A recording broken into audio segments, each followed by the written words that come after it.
So guys, good morning. Kahapon may nubinas para sa kalar ni Tatay Dolpo. So tamad na ako magpa-market. Ang ginubara ko na lang is nangita na lang ko sa ref ko nga anong pwede ko maluto para sila kapamahaw.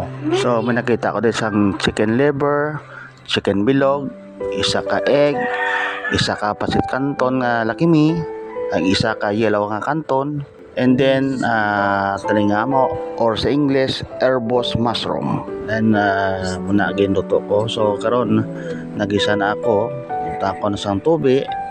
So kuan niya ni do lumi style no. So naputan ako sa nor, asin, sugar, inaad ko ng talingamo, then naran na ang yellow nga kanton, inaad ko naman na lakimi nga kanton, then mix naton para ma-distribute ang flavor.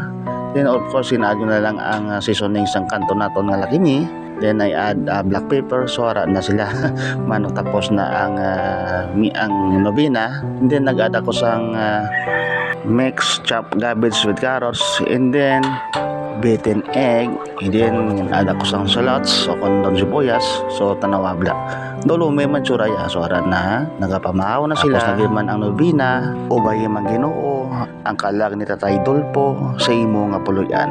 So that's it guys, salamat kid, mama chop chop.